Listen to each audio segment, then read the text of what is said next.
The meeting of the Education and Pupil Services Committee will please come to order. I've marked everyone present with the exception of Mr. Rucci and Mrs. Curry, who I understand will be a few minutes behind. Mrs. Kelly, are you leading the meeting tonight? Will you begin with an overview of the agenda, please? Of course. Good evening, everyone. Tonight we'll begin with our first agenda item, which is the comprehensive plan. It's our annual review of the plan. So we'll go through the 18-19 goals and how we achieve those goals. And we will also be looking at the new guidelines as we move forward into the next phase of planning for the comprehensive plan.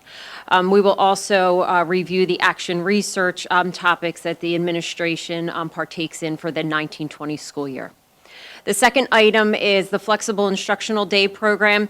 This is listed as board action. However, it's informational right now, and if we choose to continue to pursue it and look forward into it, it will require board action. And I'll explain that as we go through the presentation.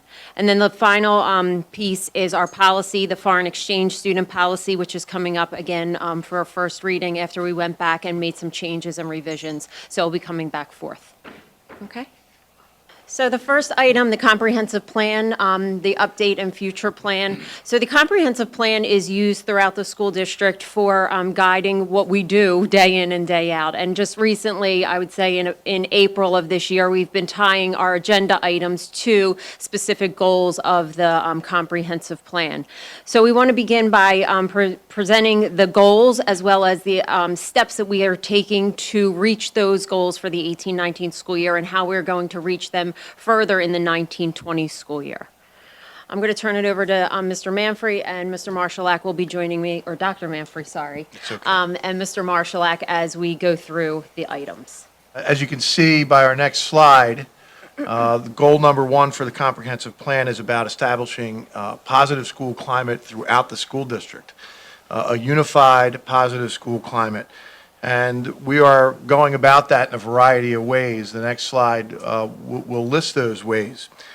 Through Dr. Council's leadership, we are going to continue to partner with Corwin Press to provide the adults in our organization with professional development as it pertains to equity. We are also going to provide our parents with professional development and training as it pertains to equity within our organization at an evening meeting. In addition to that, I am so pleased to inform the board as part of our equity plan, and Dr. Council, again, his leadership in this matter, we're going to do the Corwin Press YES program. YES stands for Youth Equity Stewardship Program. And on October 21st and October 22nd, and then again in the spring, March 9th and March 10th, 80 to 90 Upper Darby High School students, along with 15 to 20 additional staff members, will go through equity training so that they can be the stewards of equity throughout their 4 years here at Upper Darby High School.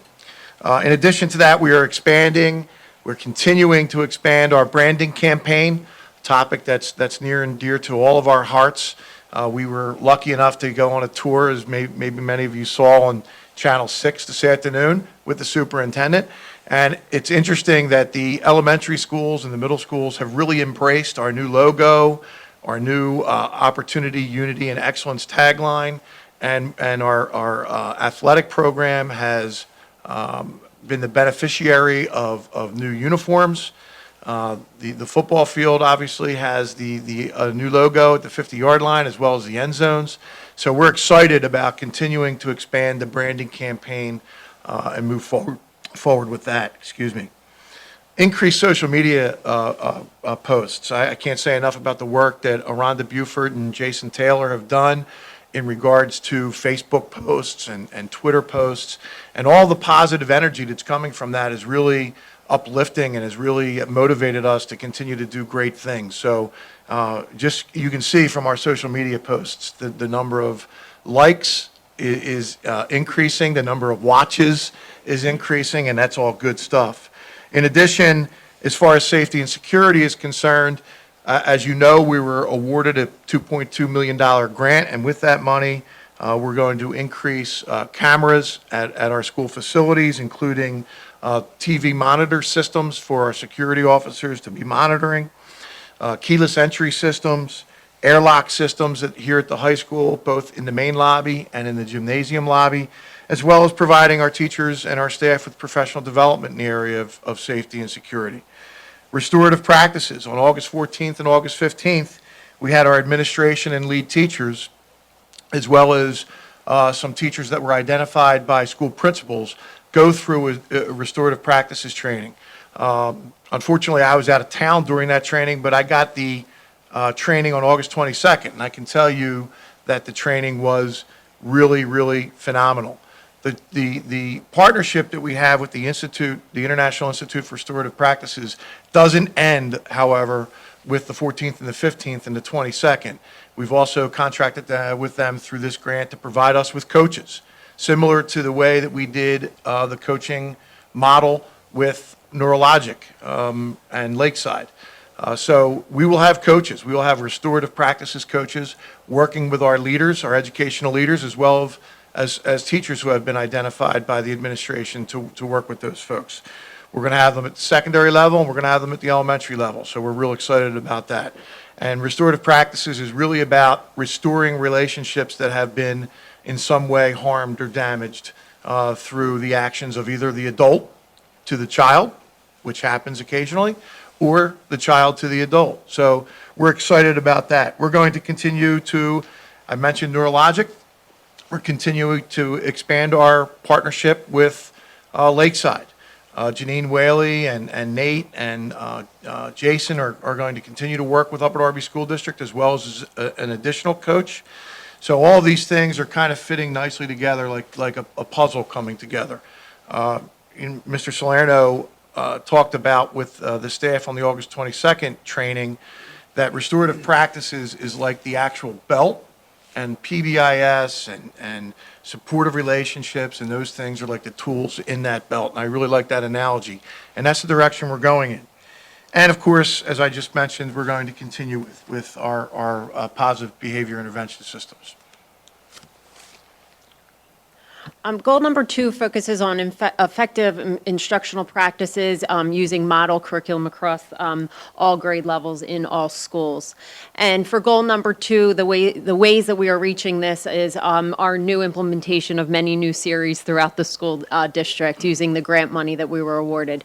So we have the K through 5 Into Reading, ELA curriculum resources. We have National Geographic for Social Studies 6 through 8. We've had a lot of training on each of these programs. We have Envision Math 6 through 8, K through 5, the Picture Perfect STEM resources, which were approved last month.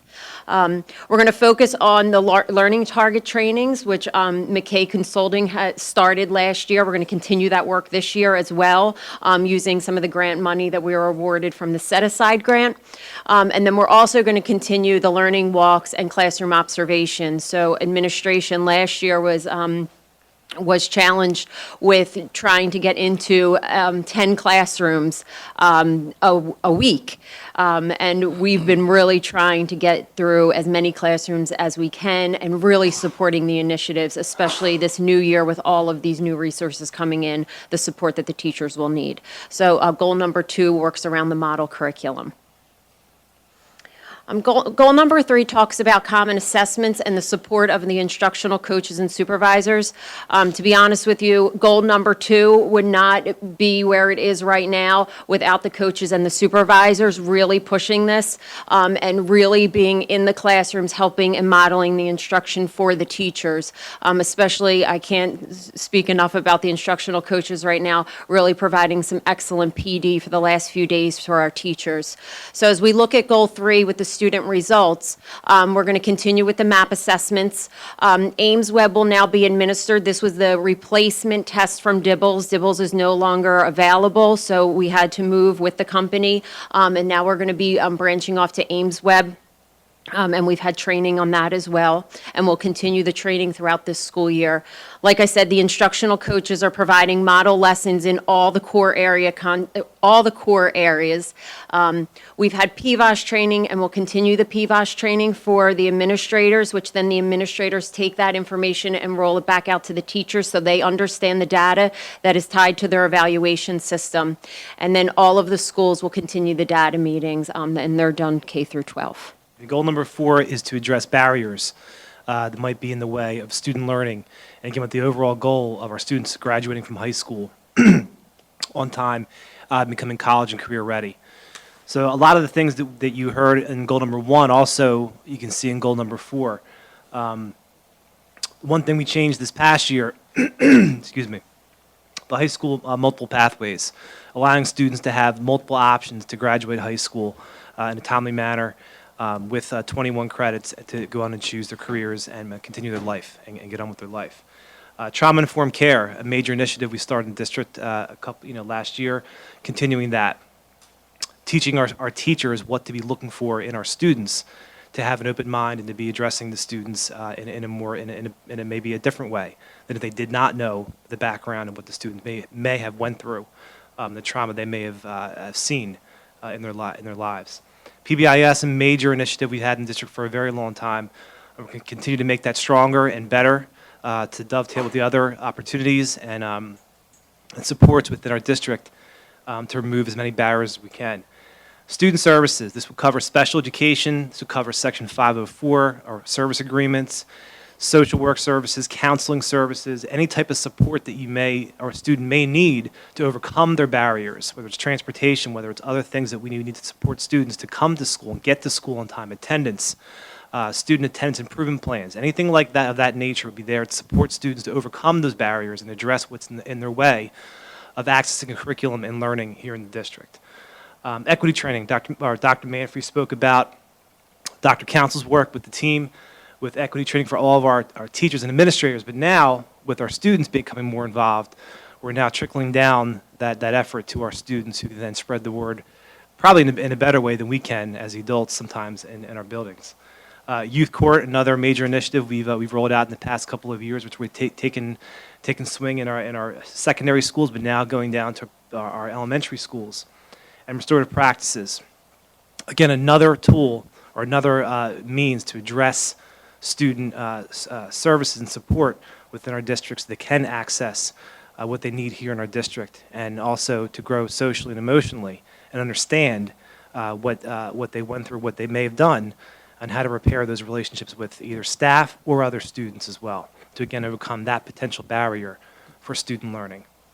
But again, a lot of what you see here, you'll see threaded through other areas, and a lot of things overlap, which I think is a pretty interesting concept in this comprehensive plan, which is done intentionally as well. That a lot of the goals that you see may have areas of focus, but do overlap in many ways. So there's more of a cohesive plan. They all work off of each other and our steps we have within our goals. Goal number 5 focuses on professional development and the idea that the school leaders and district leaders are experts, and then that area of expertise gets funneled down through to the people that they would oversee. So in goal number 5, we talk about and you have seen all of these things presented in a number of different ways, but the high school graduation requirements in Act 158, Mrs. Simone has attended workshops on this. Dr. Manfrey and I have attended workshops on at the IU. We then roll that back out to our counselors as well as the teachers that would be involved in those planning sessions as we get ready for new requirements for the class of 2023 or 2022 and 2023. We have the administrative action research groups that we will be going through in a few minutes. Like Mr. Marshallak said, the PVOS trainings for administrators, they will continue, but that was already part of goal number 2. So you will see these threaded throughout the plan that they do overlap. Again, the learning target training, the equity training.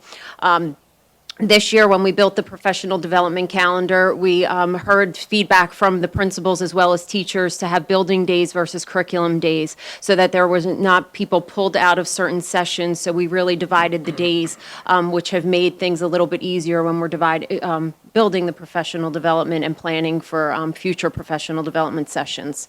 And then we continue, Dr. Manfrey and Mr. Salerno continue to have biweekly principal meetings to keep everybody going with these changes that occur and any professional development that they need to share with their teachers.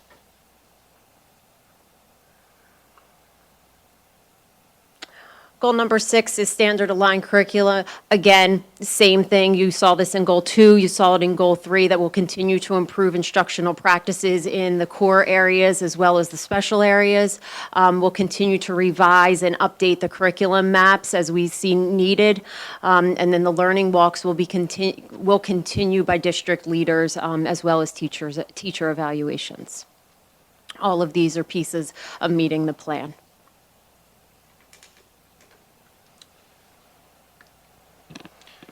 Just a comment about the biweekly principals meetings. We do it in alternate weeks so that if there are additional administrators who need to be at those meetings, for example, Mr. Marshallak from the student services world or Mrs. Kelly from the curriculum and professional development world, they have the opportunity. If we did it the same week, obviously, they wouldn't be able to attend those meetings. So, looking ahead, as you know, we provide our administrative teams with action research projects that we would like them to investigate, research, gather data, do some work as a team on solving an issue or a problem that we may be experiencing in the district. A lot of these action research groups have been identified by the principals, both elementary school principals and secondary principals, as areas of concern or areas of need. And as a result, Mrs. Kelly, Mr. Marshallak, myself, and Mr. Salerno develop these action research topics, and then we will assign members of the administrative team to these action research topics. You can see them. I don't want to read them out loud to you. I'll just mention a couple of things that stand out to me. An analysis of the elementary school schedule. Again, Mr. Salerno is undertaking that bear. That is a huge undertaking, taking a look at the elementary school schedule and how we can maybe develop a new schedule or tweak the schedule that currently exists. The secondary code of conduct has been revised this year and is available on our website. Mr. Salerno is in the midst of creating an action research group that will analyze the current elementary school code of conduct and possibly revise it or revamp it completely. He wants to study the effects of youth court at the elementary level. One thing that we began working on last year and will continue to work on is to refine the K-8 multi-tiered system of supports program to ensure that our MTSS teams are meeting every 6 weeks to review data that is pertinent to a student's program, to make sure that the prescription that we're providing them, so to speak, the medicine that we're providing them, so to speak, is working. And if we determine that it is not, we'll find a new medicine, a new intervention, a new prescription that may work for them. If it is working, maybe they can move out of that intervention into another intervention. But we wanted to get back to really doing a great job of those data meetings and meeting on a more regular basis to determine whether or not the interventions are proving successful for the kids. We are, at the high school, going to do an in-depth study into our advanced placement program. We at the high school here read a book last year on creating a really good advanced placement program, and Mrs. Kelly wants to create an action research group with her administrative team on how to what I think is already a robust advanced placement program, but to make it even better. And so we're working on that.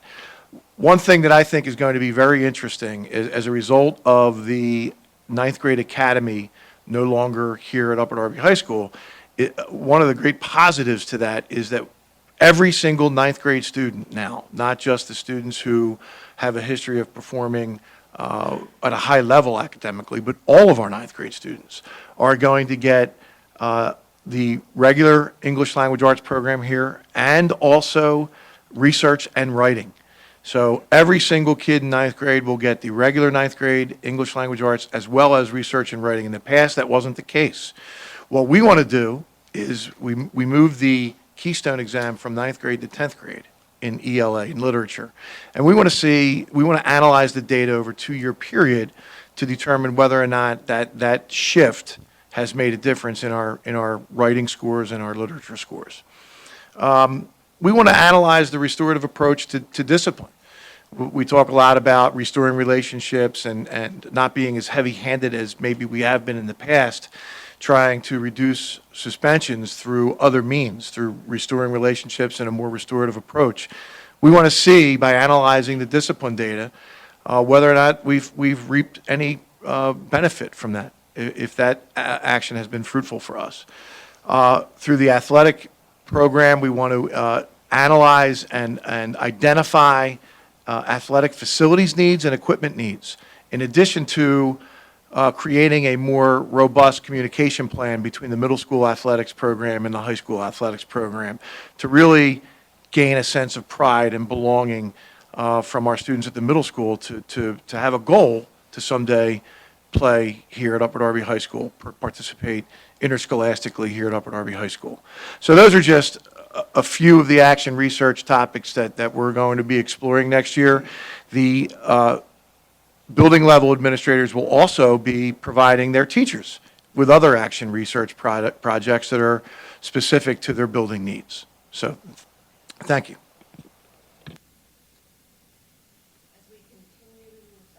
As we continue to tie each of our agenda items back to the comprehensive plan, we are entering a new phase of the comprehensive plan. So we are entering phase 2. So our next week, or no, this week on Thursday, we'll be attending a training to see what the new tool will entail. Right now, the process is outlined by PD, but they are going to a more future-ready tool that we'll be learning more about on Thursday. Our team will be attending. We do know that key members of the staff will need to be included in the process. We include teachers, we include administrators, central administrators are all part of the planning. We also know that other stakeholder groups such as board members, community members, parents, and business owners are also invited to participate. So as soon as we have more information from our August 29th training, we'll be sending more information out about that and probably updating everyone at the next committee meeting as to the steps that we'll be taking to reach phase 2 of our new plan. Special ed also has a piece of the plan, which Mr. Marshallak is going to speak to. So part of usually the special ed plan is done, prior to the conclusion of the comprehensive plan. It's included into that plan. I'm hoping to get more information on Thursday as well, but as of today, they have not provided us with an update or a due date, if you will, for our special ed plan for this as part of this cycle. They're figuring that out, but they'll let us know when that is due. But normally it is part of this process, so we're hoping to find out as much information as we can on Thursday. And again, we'll bring forward that information to everyone because it'll be a separate but planning phase that goes along with that. They'll be included into the final product in our comprehensive plan. Are there any questions on the comprehensive plan, either the old goals from the 18-19 school year or as we move forward into the 19-20 planning stages? Thank you, Mrs. Kelly. I just wanted to say that I've had the privilege of being part of the comprehensive planning for 2 different cycles. And it is very exciting to see things actually, the plans coming to pass. So I just, it's exciting, and I'm looking forward to the next season. Is there any other, Mr. Brown? So the comprehensive plan looks really comprehensive. It covers a lot of ground. The one thing I wanted to know, and it probably touches on multiple areas, but community outreach, and that probably touches on multiple areas. So I wanted to know specifically what goal does that tie into, if not multiple, because it looks like we're doing a lot of great things, and I think the messages or the goal should be to get that out to the community to make sure they're aware of what the things that we're doing, and also to get their input. I think you mentioned it at the last part as far as including community in that. So I'm just curious to know if you can speak to community outreach and how that ties into the multiple goals. Thank you. So part of the plan and part of reaching out to the stakeholders group is to get as many people involved as possible. And our plan or our hope right now is to get the information on the 29th and then send out an email link like we do for committee questions to ask for people to further feedback. If you would like to participate, what group member you would fall under, and how you can contribute to that. We'll collect their ideas, and we'll work together as a team. Last time that I was on the plan, we divided the goals up. Each member we would form smaller groups, work on that goal, and then come back as a collective group. And then whoever would be on the official team from the school district side would then put it all together. We would send it back out. So it's a very collaborative process. It is a long, lengthy process as well, but it is a collaborative process. You do learn a lot from the process itself, though. You're welcome. I just want to add to that, too. We, last year, if you recall, with some of the grant dollars that we have that will be coming up, I think in our committee meeting, is the parent university type of software and bringing parents into Stonehurst and the other places that will be coming forward as well, as far as getting more engagement and community engagement. I think it ties into goal number one, and I think it also ties getting parents into our Title I involvement, parent involvement, to remove student barriers. One of the key successes to that will be, especially here at the high school and then making it down to the middle schools, the administration engaging more with students. So when the students feel more comfortable as being a part of that, they'll encourage their parents to be a part of those community engagement processes. In the goals, we probably should take ownership at least that we did have an additional school that qualified for Title I. We might want to identify, the school lunch program also as removing a barrier, so. And to that end, this gives me an opportunity to have a public service announcement that on October 15th, right here at Upper Darby High School, we're having our parent involvement night. And we have a representative from Karen Rehabilitation Center who's going to come and speak to our parents about the dangers of vaping and how to navigate that world as a parent with your children. So I went to Wallingford Swarthmore to see that presentation, and it was excellent. So we're looking forward to providing that for our parents. Great. If I can just add, too, I'm sure many of you have been aware of the recent articles that have been out there and research now they're coming out about vaping. So I think it's even more of a critical time for us to put this out in front of our community and encourage as many people as we can to come to this event, because it's turning out that it seems to be much more dangerous than people really thought that it ever would have been. So I think it's important we do plug that and get it out there and have as many people as we can come to this event. I'm really excited about the goals as well. When I was looking at them, the one piece that I know that I talked to you, Ms. Kelly, about was getting the stakeholders involved. So I'm just curious if you are not seeing a diversified group of representation for that particular piece, what are the plans to get that? So I think in the past, what we did was, and Dr. McGarry led it last time, and I was a part of the group, we reached out to people. I believe that Dr. McGarry was making calls. I know that the board was involved in that with getting more and more people involved in the process. So I think that we'll have to do something similar again if we don't get enough just by reaching out through, emails and pieces like that. And does that include the business owner part too? Yes. Okay, because I just want to make sure that the representation is right, particularly because we know that there's some really involved parents that come out to things all the time.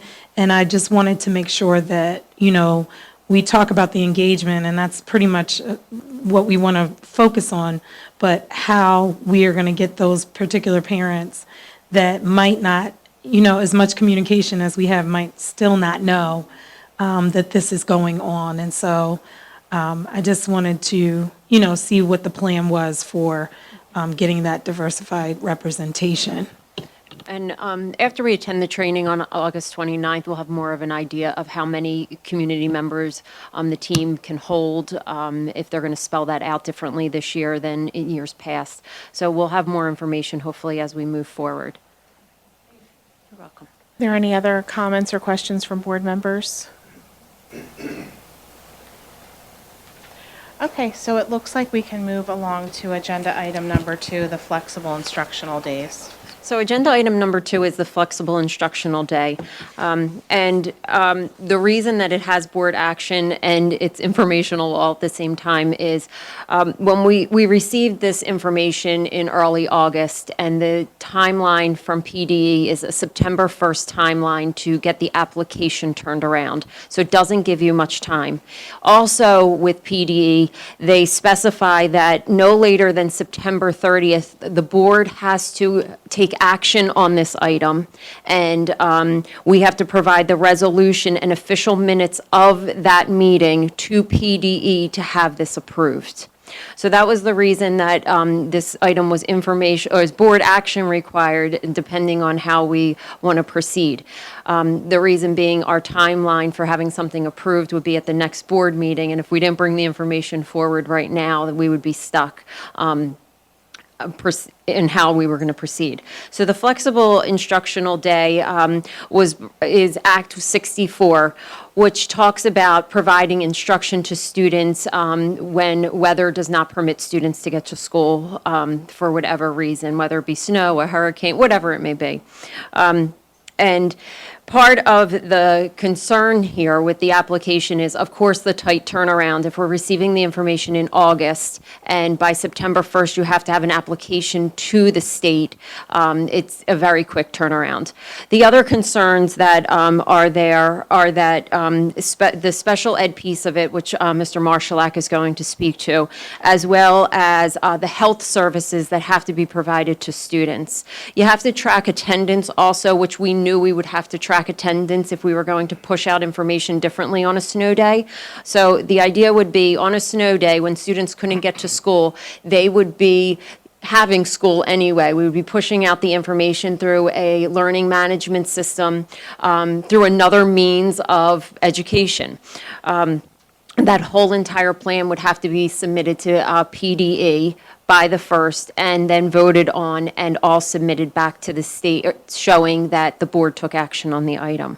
The concerns, like I said, were the special ed and the health services, tracking attendance, but also that the health services would have to be provided by our nurses, and getting our nurses then out to take care of the students that would need the health services during a snow day or something like that is a concern. Right now, from the DCIU, we are receiving some information in that 2 school districts in the county are looking at this as a possible way of pushing out information to students during a snow day, and others are not sure where they stand. So it doesn't look like many school districts in the county are pursuing this right now, only 2 that are still researching. The IU is also looking for exemplar applications so that we know how to even apply for this. In the state of Pennsylvania, 7 districts piloted it last year out of the 500 so districts that are in the state. So not many were able to even test it out. So they're my concerns right now moving forward. Mr. Marshallak wants to touch on the special ed end. So that's why right now I'm bringing you the information. If we want to keep pursuing and we want to go down the avenue, then we have to act quickly to meet the rest of these timelines, the September 1st timeline, then followed by the 30th. And yeah, some of the major concerns come out of the special education area where it's unlikely that you're going to be able to provide the same supports as you do in the classroom at home through some sort of system we'll have in place. In particular, a lot of the supports that students may need an adult support or a piece of technology or something that we cannot provide at home.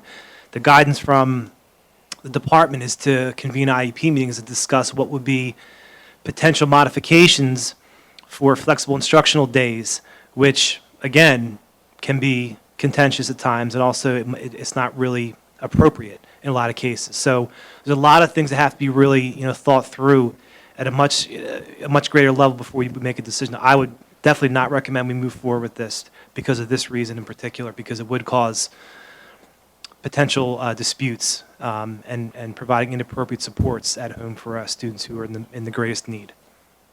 So I was just reading through the attachment. So it says that the program may be online, offline, or a combination of the two. I mean, I do have a concern with online access. As we know, a lot of our students don't have access to computers, or that's a concern. But what would the offline look like? Or, I mean, I'm just trying to understand that. So there's a lot of unknowns with this. Part of it is, yes, having everybody receive the information, which is probably the easiest way to push it out is through an online platform like Schoology, something like that. The offline seems to be a little bit harder.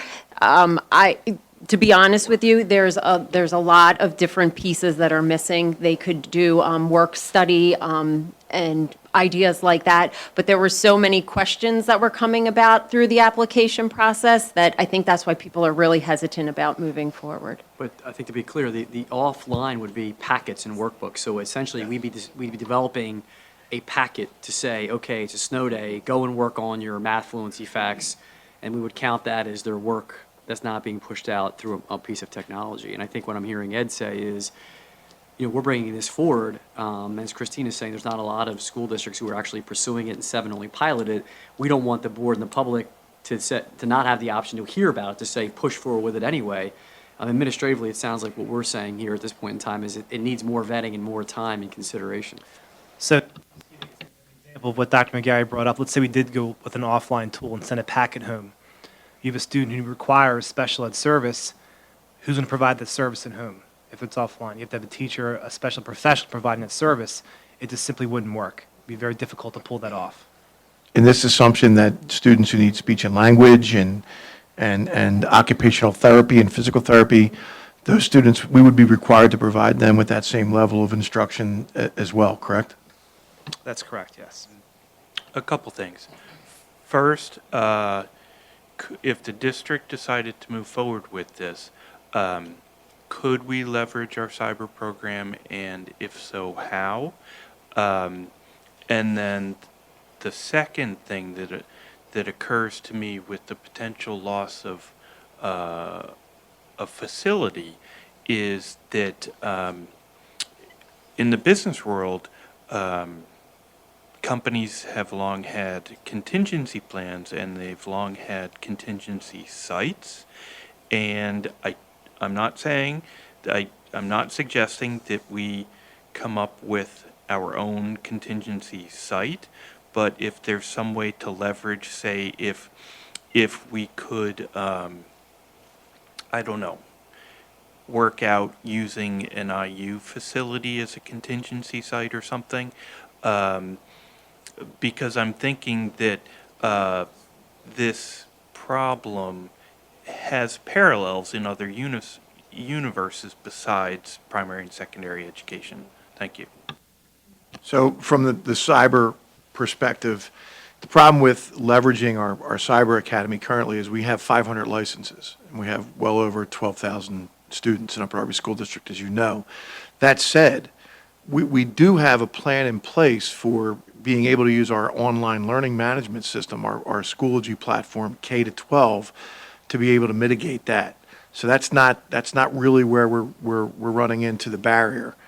As far as I would defer to Dr. McGarry, but I would think that another site would still present us with the same transportation problem, if I'm understanding your question, as we would have if buildings were open. So As far as a contingency site, I'm thinking if it were a localized issue, say one facility was unavailable. I'm not suggesting that if you're not talking about a snow day. all schools in the district were unavailable.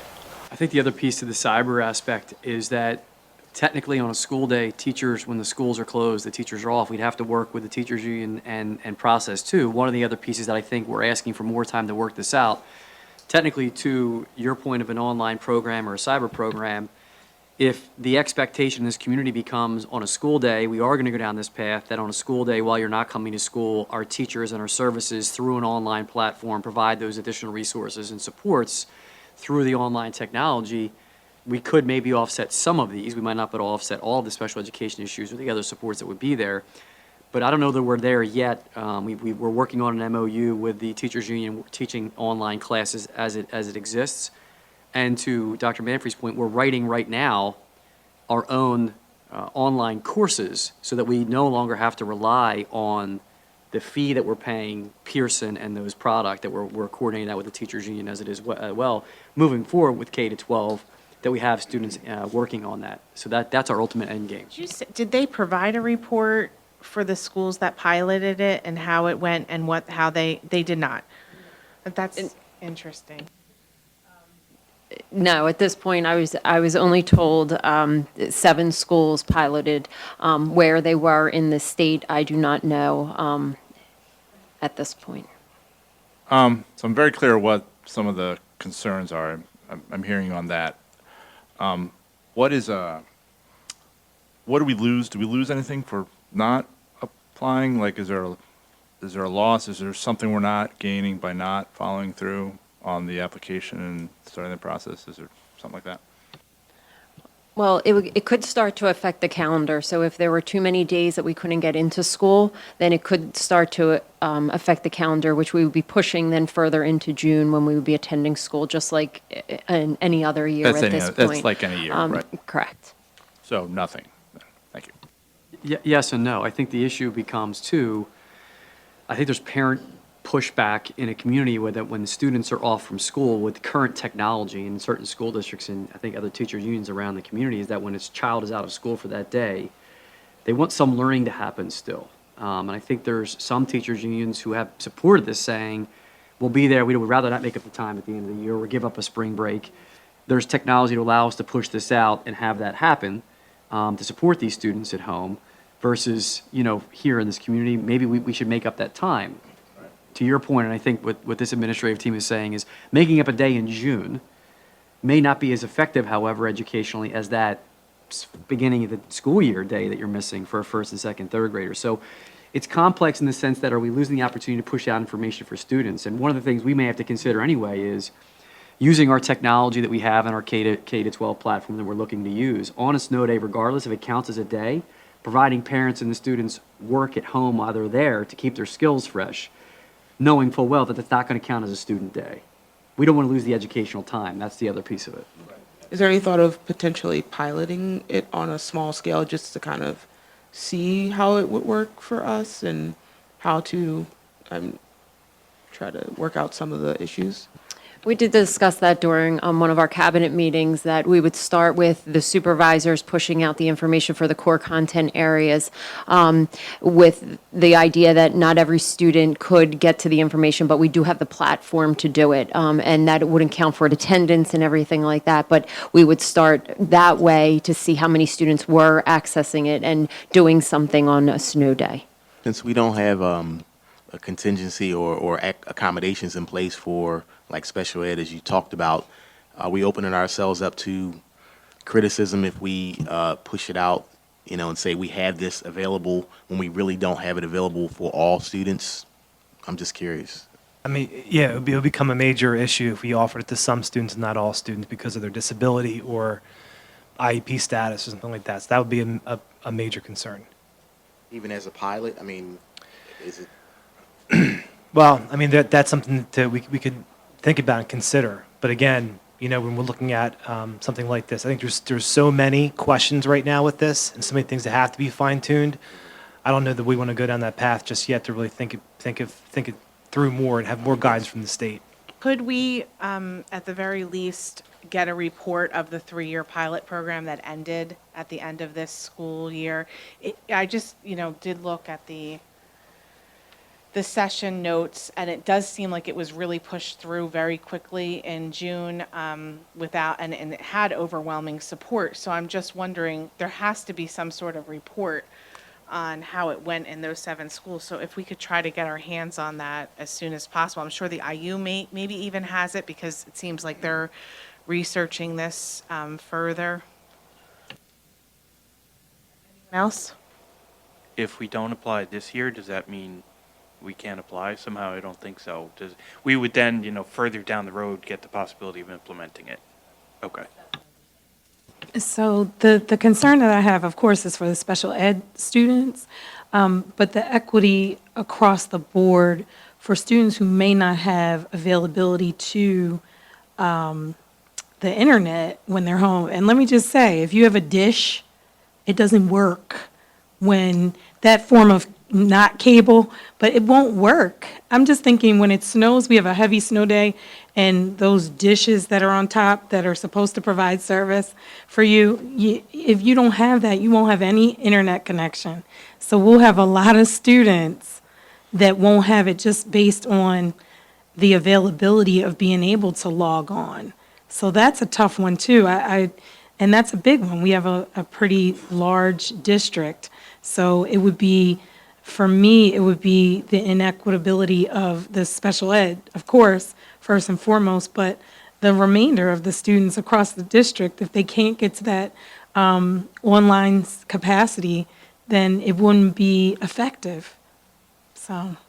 I think that's a good point. I think also if we're looking at trying to give students extra work to do, just as on a pilot basis, thinking about looking at it from the online perspective and then also the packet perspective, so that would kind of help with that issue, that everybody had access to it. Is there something, if we did decide to pilot it, we could do a packet that is sent, I don't know, I guess in the beginning of the school year? I don't know. So these are just things, we're throwing out, but there are a lot of questions. God bless us. Martha Benz, when she worked in this school district, really grew frustrated by the concept of busy work for kids. And we've tried to carry on that same process. And I agree. I think what we're all saying here is what you're saying, and I agree too, is how can we help these kids at home and the access to the technology and things that we have. I think what we're trying to do here is communicate that this is out there. This is a big deal, that there could be a snow day and it could count as a day with technology, and everybody's rushing when it first came out, like, oh, it snows, push it out, it counts as a day, we don't have to make it by the end of the year. And then the reality is we're all saying, the dish, all the things that come into play. I would say to you, sending home anything that we don't really see as valuable is a waste of time for a child and a parent. And we know educationally we want to make sure that we're giving somebody something that's going to better them in the long run. So for us, I think we need to come back to the table with examples of what the offline work that would look like, that Gina, you're talking about, what the pilot would look like, who could be a part of that, so that we're not, to Ed's point, Mr. Brown's point, not providing anybody with the opportunity to participate in that, if we're going to do it that way. And then revisit it if it's an opportunity moving forward. It sounds like that would be a good first step for us, is to navigate all those avenues as a district. Because the other part of it is, there will be pressure at some point in time to continue to push information out using technology. Getting people access to this is going to be important. I just would struggle with saying we're going to do something and there's nobody there at all for that child to complete that work, and then coming in and nothing got completed, and that part becomes an issue as well. That's the equity piece I worry about too.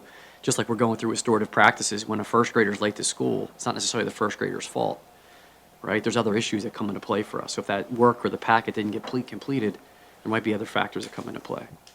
Also, there's a lot of areas of consideration that the state has on their website. And, one of the things for meeting FAPE is to make sure that you have this IEP meeting before you can even implement it. So to me, it seems like if we were going to do it, it would be several years out before we can even meet, make the plans for all of the different things that are required. Right, and you're talking about almost 2,500 IEP meetings would have to be held. Right. Right. Very soon. And staff training and all those things that would need to be built in. So is this something that we can bring up at a later time once you're able to, okay, explore. Any other concerns, questions, comments from the board on flexible instructional days? Okay, if we could go over policy 239, foreign exchange students.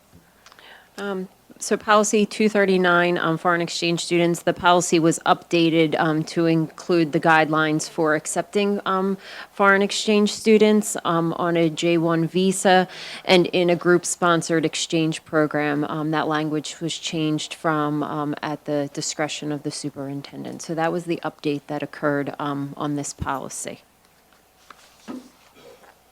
Are there any comments or questions from board members in regards to these changes? No.